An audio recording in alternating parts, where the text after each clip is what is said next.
Okay, picha yetu inaanza kwa kuona bahari kubwa sana, bahari ambayo hapo zamani kulikuwa na ulimwengu wa nguva. Sasa unaambiwa katika bahari bwana, leo kulikuwa kunapita meli kubwa sana, na hii meli bwana ilikuwa inafanya biashara wengi sana, na hawa wafanya biashara bwana kazi yao ilikuwa ni kukusanya vile vitu vya kale na kwenda kuviuza kwa bei ya gharama sana. Na pia kwenye meli hii kulikuwa na mtoto wa mfalme ambaye alikuwa anajulikana kwa jina la Eric, na yeye pia alikuwa katika msafara huu. Sasa leo ilikuwa ni siku fulani ambayo ya kukamilika kwa mwezi, na inasemekana kwamba huwa mwezi ukikamilika huwa nguva na tabia kutoka chini ya maji na kuja juu ya maji.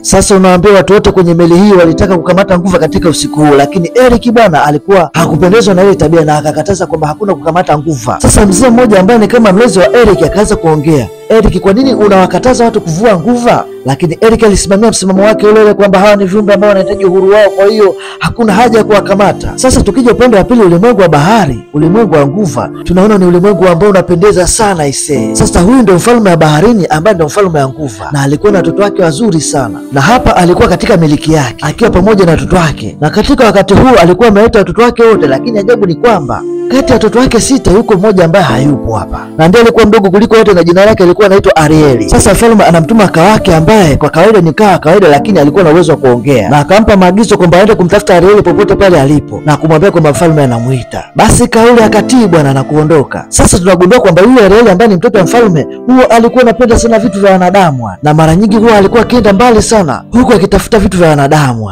na vile vile pia alikuwa na rafiki yake ambaye ni samaki mdogo na alikuwa anakaa naye, kwani ndio rafiki yake pekee ambaye alikuwa anampa kampani sana. Na kila muda Arieli alikwenda kwenye meli ambazo ziliharibika, ambazo zilipata ajali na kuzama baharini, kwenda kuchukua vitu vya wanadamu, na hii ndio ilikuwa tabia yake kila siku na huwa anatunza kile ambacho anakipenda. Sasa leo bwana, kwa mbali anaona meli kubwa sana ambayo ilizama baharini, anaamua kwenda kuifuata ile meli bwana, lakini cha ajabu bwana, ule samaki akamzuia akamwambia kwamba huko tumekataza tusiende, kuna balaa huko, ni ukanda mwingine. Lakini Arieli hakutaka kusikia jambo lolote ile, akaelekea kwenye ile meli bwana kwenda kujitafutia vitu vya wanadamu. Lakini mara ghafla bwana akatokea papa mkubwa sana akaanza kuwazingua pale bwana, ilikuwa ni balaa, unaambiwa walikimbia sana ise. Basi bwana alifanikiwa kutoroka maeneo yale. Sasa hapa Arieli alikuwa na rafiki yake mwingine ambaye ni ndege, akamuuliza eti ndege, huu umma huu unatumika kwa ajili ya nini? Na huyu ndege pia alikuwa hajui kazi ya umma ni nini, lakini akamjibu Arieli bwana. Yule ndege akachukua ule umma akamwambia kwamba huu unatumika kwa ajili ya kuchenia nywele. Basi Arieli akaanza kutumia ule umma kwa ajili ya kuchenia nywele zake. Noma sana ise. Haya, ndege ishampiga bidada changa hapa. Sasa bwana, baada ya muda kaa tayari alikuwa ameshawasili maeneo yale. Arieli, babako anakuita nyumbani, anakuhitaji sana na mazungumzo na wewe. Akampa Arieli ule ujumbe wa mfalme. Arieli chapa akaondoka maeneo yale kwenda kuelekea kwa baba yake. Sasa katika ulimwengu huu unaambiwa kulikuwa kuna mchawi fulani wa baharini, na mchawi huu alikuwa na mikia kama pweza bwana, na unaambiwa mchawi huu muda wote alikuwa anamfuatilia Arieli kwa karibu sana. Sasa Arieli alifika kwa baba yake, ambaye baba yake alikuwa anaonekana na hasira sana juu ya Arieli. Ulikuwa wapi muda wote wakati anaitisha kikao hapa? Arieli akajibu kwamba nilikuwa naangalia vifaa ambavyo walidondosha wanadamu kwenye bahari hii. Mfalme alikasirika sana kusikia vile. Baba, mimi sielewi, hivi kwa nini unahisi kama vile wanadamu ni watu wabaya? Mimi naamini kwamba ulimwengu wao ni mzuri sana. Mfalme akageuka na kuongea kwa hasira. Hao binadamu unaoona ni wazuri ni mashetani na hawafai kabisa, kwani wao ndio walisababisha kifo cha mama yako. Sasa baada hapo mfalme akamwonya Arieli na kumwambia kwamba sitaki tena kukuona ukiwa unazungumzia au ukiwa unafuatilia mambo ya binadamu. Lakini Arieli alichukua na kuondoka zake, kwani mfalme aliamini kwamba wale ndio walipelekea mke wake kupoteza maisha. Kwa hiyo mfalme huyu alikuwa anawachukia sana binadamu. Mfalme alitambua kwamba Arieli hataweza kumsikiliza, kwa hiyo akamtuma kaa awe anafuatilia Arieli chochote kile anachokifanya, alafu awe anamletea taarifa. Arieli katika chumba chake amekusanya vitu vingi sana vya binadamu, yaani unaambia chochote kile ambacho meli itadondosha au meli ilizama, basi Arieli huwa anavichukua vile vitu na kuvihifadhi bwana. Na hata hivyo pia Arieli alikuwa anatamani sana kwenda ulimwengu wa binadamu ili aweze kutambua maisha yao ya kawaida yapoje. Sasa siku moja bwana, Arieli akiwa yuko ndani anashangaa kuona mwanga mkubwa sana ukiwa unatokea juu ya bahari. Basi baada hapo akatoka na kuelekea juu, akaona meli kubwa sana inapita, na unaambia meli hii ilikuwa ni ya Prince Eric bwana, alikuwa na watu wake pale. Sasa Arieli alifurahi sana kuona mambo yale, alihisi kwamba binadamu wana vitu vizuri sana, naye akaanza kuvitamani bwana. Na unaambia Eric na marafiki zake walikuwa wanaenjoy sana wakiwa kwenye meli yao, na vile vile pia Eric alikuwa sio mtu wa majigambo, yaani ni jamaa ambaye alikuwa anajichukulia kawaida sana pamoja na watu wake yani. Mlinzi ambaye alikuwa akikaa naye akamwambia Eric, wewe ni mtoto wa mfalme, kwa nini unakaa na watu hao kwa kawaida sana? Inabidi uishi kama vile mtoto wa mfalme yani. Lakini Eric hayo mambo ya hakuwataka kabisa, kwani wote sisi ni binadamu, kwa hiyo tunatakiwa tuishi kwa usawa. Basi mlinzi yule kabidi atulie tu. Eric alikuwa ni mtu mzuri sana unaambiwa. Sasa mara ghafla bwana bahari ikachafuka bwana, ilikuwa ni noma sana aisee. Mvua kubwa ilipiga sana maeneo yale. Yaani unaambiwa ilitokea mawimbi makubwa sana bahari ambayo yalipelekea kuizamisha meli yao. Sasa unaambiwa kila mtu alichanganyikiwa, kila mtu aliruka kwenye maji yani kwenda kwenye mashua ndogo kwa ajili ya kuokoa maisha yao. Na balaa kubwa nyingine zaidi, meli yao iliteketea kwa moto. Ilikuwa noma sana aisee. Sasa Eric wakati anashangaa anakuja gundua kwamba kuna mbwa wake mdogo alikuwa karibu na moto bwana, na alikuwa karibu kuteketea. Jamaa aliona huruma sana aisee. Wakati anataka kwenda kumwokoa yule mbwa bwana, akateleza na kudondoka kwenye maji aisee. Ilikuwa ni balaa zito aisee. Chiza alizama hadi ndani kwenye maji kwenye kina kirefu, lakini uweza mimi nguvu muda wote alikuwa anamwangalia. Bidada alimuonea huruma sana yule binadamu na kwenda kumwokoa aisee.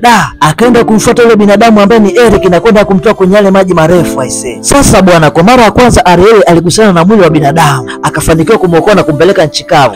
Ilikuwa ni noma sana bibi. Alikuwa anamtazama binadamu ule kwa jinsi alivyokuwa na uzuri wa kipekee na akampenda pale pale unaambiwa. Sasa akawa na ndege wakakubaliana kwamba hakuna ambaye atampelekea taarifa mfalme kwamba Ariel amemwokoa binadamu. Sasa bwana, wakati wote mwamba alikuwa amezimia bwana, Ariel akajaribu kumwamsha mshikaji hapa kwa kumuimbia. Kwa mbali Eric akawa anapata hisia fulani. Baada ya ile nguvu kuona walizi wanakuja, kibidi aondoke maeneo yale. Eric anakuja kufumbua macho hivi, anaona ni walizi wamekuja kumfuata ise. Akawauliza, kuna mwanamke nimemwona alikuwa pembeni yangu hapa, yuko wapi? Lakini wale walizi wakamwambia, bwana, hakuna mwanamke aliyekuwa pembeni yako hapa, ni sisi hapa. Sasa bwana, wakati yote anaendelea bwana, ule mchawi alikuwa anamwangalia Ariel tu na alikuwa na mpango fulani hivi anaujua mwenyewe. Sasa bwana, baada ya Ariel kukutana na Eric alivutiwa naye sana unaambiwa, na alitamani muda wote kwenda kuangalia wanadamu ili tu aweze kumuona Eric. Unaambia kila siku alikuwa akimsubiri Eric, huku akiamini kwamba labda ipo siku binadamu yule atakuja kumtafuta tena. Sasa bwana, tukija upande wa pili kwa Eric ambaye alikuwa akitibiwa, baada ya kupata nafuu akamfuata mama yake na kuanza kuongea. Kisha akamuuliza mama yake ambaye ni Malkia kwamba yule msichana ambaye alikuwa maisha yake wakati wa ajali yuko wapi? Je, mnaweza kumuona? Hapana mwanangu Eric, hatujamuona, lakini usijali mwanangu, atatafuta na atapatikana hivi karibuni tu. Unaambia Eric alikuwa haelewi kabisa, akasema ni lazima nimtafute huyo binti na nimpate, kwani ndiye aliyokuwa maisha yangu. Lakini Eric akawa na wasiwasi kwamba huenda yule mwanamke atakuwa ni nguva. Kwa hiyo unaambia kila wakati alikuwa anapenda kuelekea baharini kwenda kumtafuta binti yule, akiamini kwamba huenda siku moja akafanikiwa kumuona. Na leo hii akachukua meli na kusema kwamba huenda akiweka maisha yake hatarini, basi huenda yule nguva akaja kumuokoa tena. Lakini muda huo bwana, yule binti alikuwa hajui chochote, alikuwa ndani ya maji bwana, na muda ule alikuwa pamoja na ndugu zake, walikuwa wanaondoa vitu ambavyo vilivyodondoka kwenye meli ambazo zilizozama baharini, na moja wapo ni ile meli ya Eric. Na mfalme pia alikuwepo katika eneo lile, lakini pia mfalme akawa na wasiwasi kuhusu binti yake kwamba huenda akawa amezama na hisia za kimapenzi kwa binadamu. Baada hapo ikabidi amuulize kaa kuhusu hili swala. Kaa bwana, ikabidi aseme kweli kwamba Ariel bwana alimokuwa binadamu wakati anazama baharini. Basi unaambia mfalme alivyosikia vile alihuzunika sana,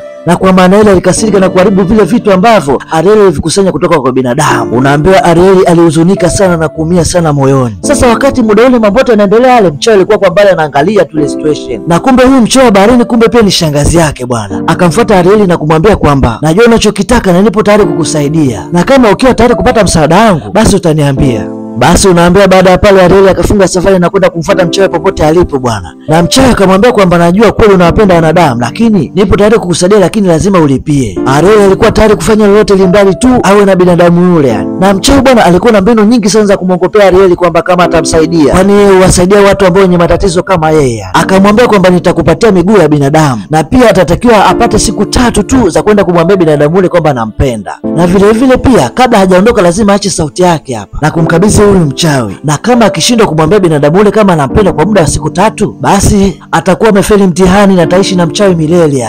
Ariel alikupa sana kusikia vile, kabidi aondoke. Lakini mchawi akaongea kwamba sawa, wewe ndo kazi yako, lakini tambua kwamba baba yako hatakuruhusu katu kuonana na binadamu, na malengo yako ya kumpenda binadamu hataweza kutimia. Ariel kusikia vile akasita kwanza. Unaambia mapenzi ni upofu bwana, ikabidi akubali tu. Basi bwana, pale pale mchawi akaanza kufanya uchawi wake bwana. Kwanza kabisa akachukua ile sauti ya Ariel na kuificha kwenye kidani bwana.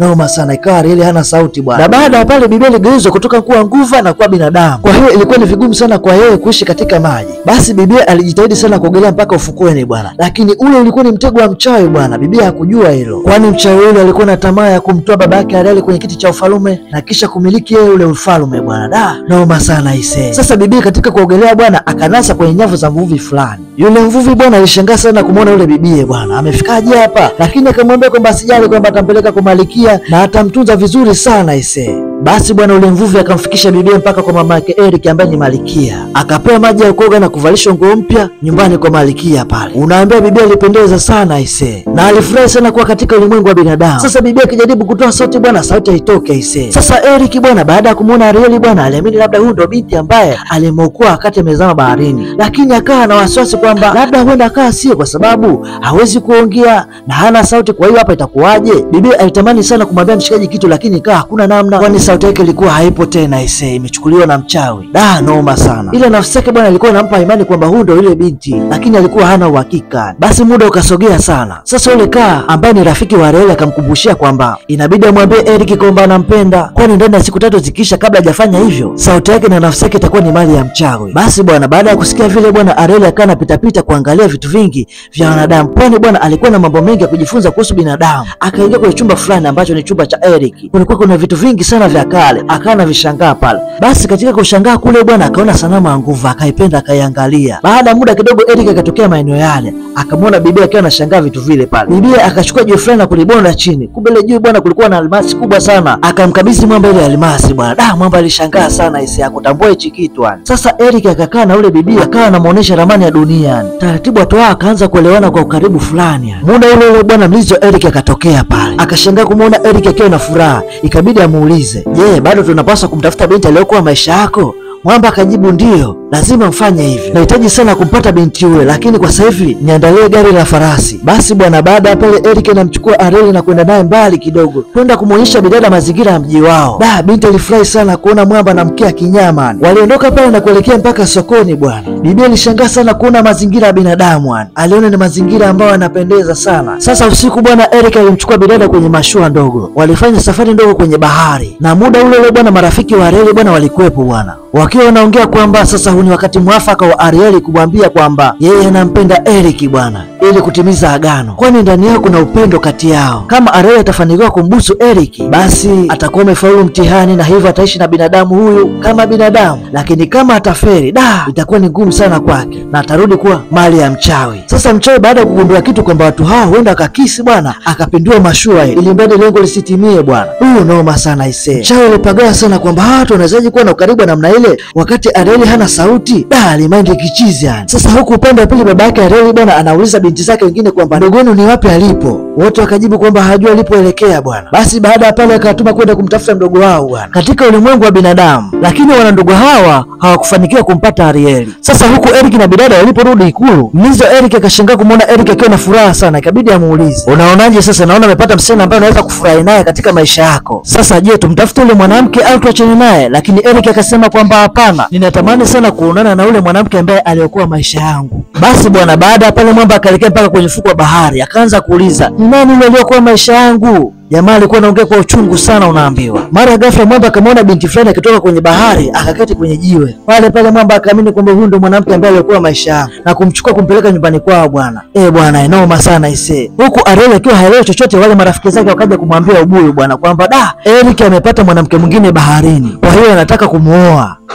Ikabidi bibi atoke kwenda kumwangalia ni mwanamke gani huyo. Vile anafika bwana kweli anamuona Eric akiwa na mwanamke mwingine. Basi unaambia Eric akutaka kupoteza muda kuhusu ile binti aise. Akampeleka kwa mama yake na kumwambia kwamba huyu ndio mwanamke ambaye alikuwa maisha yangu, kwa hiyo niko tayari kumuoa aise. Na muda huo ile mkufu ulikuwa unang'aa sana shingoni kwa bidada pale. Ariel kuna vile aliumia sana moyoni bwana, ikabidi aende mbali sana na jumba la kifalme lile. Sasa ile usiku rafiki yake Ariel ambaye ni bata anasikia sauti ya wimbo ambao ulikuwa sio mtu mwingine bali ilikuwa ni sauti ya Ariel. Na sauti yenyewe ilikuwa inatoka kwenye kidani ambacho cha yule msichana ambaye Eric alitoka naye kutoka baharini. Sasa hapa ndo tutakuja gundua kwamba huyu ndio yule mchawi baharini, na kumbe alijibadili sura na kuonekana ni msichana mrembo sana ili kuharibu mpango wa bibi. Sasa baada hapo yule rafiki yake Ariel ambaye ni bata akaenda kumweleza kila kitu Ariel, akamweleza kwamba haina budi kupambana ili kumpata Eric wako, vinginevyo mchawi atashinda na katu hautaweza tena kuishi kama binadamu milele. Basi pale bibi akatoka mbio sana na kuelekea kule sehemu ambapo sherehe inapofanyika. Sasa huku Eric na mama yake bwana wakiwa wanaongea hapa, lakini mamake akamuuliza kitu, mbona kama vile hauna furaha mwanangu, na shida gani? Na wakati kipindi uko na yule binti ulikuwa na furaha sana, kuna shida gani? Mama alishangaa sana kumuona mwanae akiwa anataka kuoa binti lakini hana furaha moyoni. Sasa wakati ule bwana, wakati wanajadiliana, yule ndio rafiki ya Reli akaanza kumzingua yule dada bwana. Muda ule bwana Reli anakimbilia shingoni kwa pole mkufu bwana, kisha akaupigiza chini. Baada ya Reli kupata sauti yake pale pale akamwambia mshikaji kwamba mimi ndiye ambaye niliokoa maisha yako. Na wakati ule mchawi pia akabadilika pale pale na kugeuka ile umbo lake la ngisi.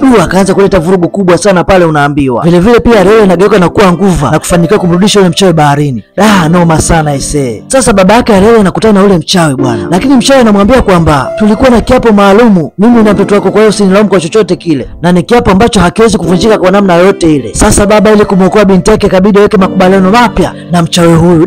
Basi bwana, unaambia mchawi anaamua kumuua mfalme bwana kwa uchawi wake, na kisha anachukua ile silaha ya mfalme na kuvaa ile crown ya ukuu. Sasa bwana, lengo la mchawi likawa limetimia bwana, kwani sasa hivi atakuwa na miliki tawala yote ya baharini na yeye ndio atakuwa malkia mpya wa ulimwengu wa baharini. Sasa akajiambia kwamba kilichobaki ni kumuua Arieli, lakini mara ghafla bwana Eric akaja kumsaidia. Noma sana. Unaambia yule mchawi akajigeuza bonge la pweza mkubwa sana ise pale baharini, na bibia naye akawa anajikaza ili kumsaidia Eric asiumie, lakini unaambia ilikuwa si mchezo, ulikuwa ni vita kali sana. Sasa wakati mchawi anataka kumwangamiza Eric, Ariel aligeuza ile meli na kumbonda mchawi yule, na baada ya hapo ile mchawi anakosa nguvu na kupoteza maisha pale pale aisee. Sasa cha ajabu, baada ya kifo cha mchawi bwana, babake Ariel naye akarudi kuwa hai.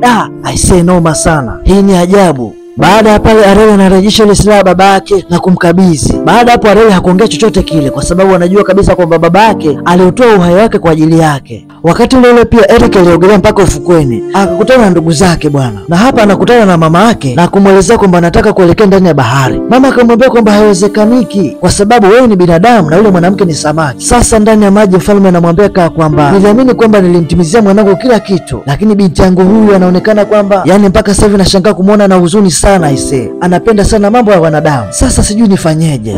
Kaka akamwambia kwamba ni kweli mtoto wako anapenda sana wanadamu na anapendana sana na yule kijana Eric, na kiukweli furaha binti yako ipo kwa wanadamu. Sasa baada ya kusikia haya, mfalme anaamua kumbadilisha Ariel na kufanya awe binadamu. Unaambia Eric alikuwa amekaa muda wote na alikuwa akimsubiria bibie Ariel. Mara ghafla muda si mrefu bibie akatokea. Mwamba alifurahi sana kumuona bibie. Kwa hiyo sasa bibie Ariel atakuwa ni binadamu daima. Hatimaye sasa ndoa kubwa inafungwa kati ya Ariel na Eric, na wao kuanzia leo watakuwa ni mke na mume. Na baada hapo watu hao wanaamua kwenda mbali, kwenda kuishi huko. Lakini kabla hajaondoka bwana, bibie Ariel akakutana na baba yake. Na baba yake akamwambia kwamba samahani sana binti yangu, najua nilikosea sana kuwalaumu wanadamu, lakini leo nimeamini kwamba sio binadamu wote ni wabaya, na kuanzia leo sisi nguva tutakuwa tunaishi vizuri na binadamu. Basi Ariel alifurahi sana kusikia vile, na baada hapo safari ikaanza bwana kwenda kuishi huko kwenye maisha yao walioyapanga. Mpaka kufikia hapa ndo tumefika mwisho wa movie yetu hii nzuri, na mimi naitwa King Rhino MC Sebando storyteller wako, na hii ni Bongo Movie Recap. Subscribe kisha bonyeza alama ya kengele ili uwe mwanafamilia halisi wa familia hii ya Recap. Asante kwa kuangalia.